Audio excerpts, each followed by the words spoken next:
कोल्हापूर जिल्ह्यातील काही महत्त्वाच्या बातम्या आता आपण थोडक्यात पाहणार आहोत। त्यासाठी पाहूया संक्षिप्त बातम्या अर्थात फास्ट न्यूज।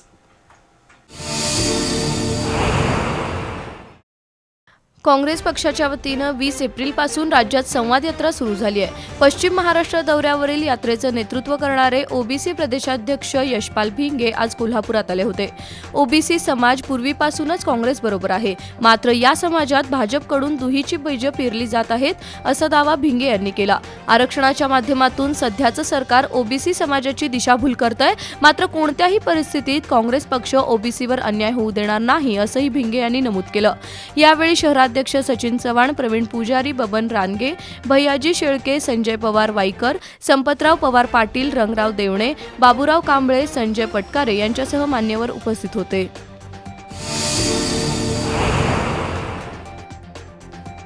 पानिपतच्या युद्धात मराठा सैन्यानं प्राणपणानं लढा दिला। त्या युद्धावेळी सैन्याच्या काही तुकड्या पानिपत परिसरात विस्थापित झाल्या।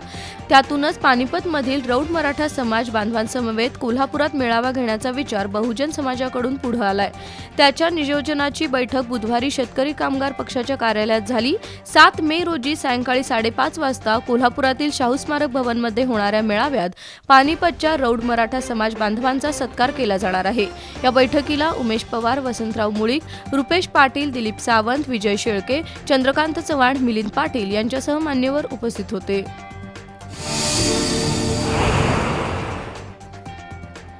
सलग दुसऱ्या दिवशी इचलकरंजी शहरात अतिक्रमण विरोधी धडक मोहीम सुरू आहे।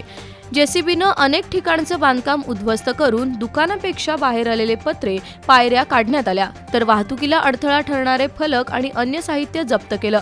महापौर उदय धातुंडे यांनी यापुढेही अतिक्रमण विरोधी मोहीम चालू राहणार असल्याचं सांगितलं। तसंच पुन्हा अतिक्रमण झालं तर अतिक्रमण करणाऱ्यांवर आणि त्या भागातील मुकादम तसंच स्वच्छता निरीक्षकांवर कारवाई करण्याचा इशारा दिला। यावेळी आयुक्त पल्लवी पाटील यांनी तर अतिक्रमण करणाऱ्यांवर फौजदारी गुन्हा दाखल करण्याचे आदेश दिले। या धडक मोहिमेमुळे इचलकरंजीतील अनेक रस्ते मोकळा श्वास घेत आहेत।